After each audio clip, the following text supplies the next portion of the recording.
নাটোরে হামের কি অবস্থা? নতুন করে রোগী ভর্তি কি সংখ্যাটা কি বাড়ছে এবং হাসপাতালে তারা ঠিকমতো সেবা মিলছে কিনা একটু জানাবেন।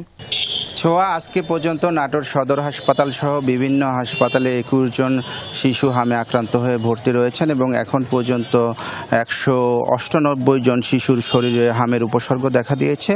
দিন দিনই কিন্তু হাম আক্রান্ত শিশুর সংখ্যা বাড়ছে বলে সিভিল সার্জন কার্যালয় থেকে আমাদেরকে জানানো হয়েছে এবং সিভিল সার্জন কার্যালয়ের সিভিল সার্জন যে কথাটি বলছেন যে পর্যাপ্ত চিকিৎসা সেবা আছে এবং দেশের যে ৩০টি উপজেলা রয়েছে সেই ৩০টি উপজেলার মধ্যে কিন্তু নাটোর সদর উপজেলাকেও রেড জোন ঘোষণা করা হয়েছে। এই জন্য কিন্তু ১৮ দিন ব্যাপী আসলে হামের টিকাদান কার্যক্রম চলছে এখানে।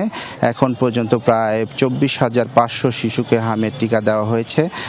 চিকিৎসকরা যে বিষয়টি বারবার জোর দিচ্ছেন সেই বিষয়টি হলো যে হামের উপসর্গ দেখা দিলেই কিন্তু চিকিৎসকের শরণাপন্ন হতে হবে এবং শিশুকে অন্তত ৭ দিন আইসোলেশনে রাখতে হবে, সেই সাথে জনসমাগম এড়িয়ে চলতে হবে। হামের যে ভয়াবহ প্রাদুর্ভাব দেখা দিয়েছে এই সদর উপজেলায় সে বিষয়ে কিন্তু অভিভাবকদের মধ্যে একেবারে গা ছাড়া ভাব আমরা দেখতে পাচ্ছি। এটা যে রেড জোন ঘোষণা করা হয়েছে সেভাবে কিন্তু প্রচারণাও তেমনটি নেই। সব মিলিয়ে কিন্তু একেবারে ভয়াবহ অবস্থা বিরাজ করছে। তো এখানে চিকিৎসকরা বলছেন যে আসলে অভিভাবকদের সতর্ক হতে হবে, সেই সাথে কোনো শিশুর যদি হামে আক্রান্ত হয় বা হামের উপসর্গ দেখা দেয় তাহলে কিন্তু ভীত না হয়ে দ্রুতই চিকিৎসকের শরণাপন্ন হওয়ার কথা বলছেন।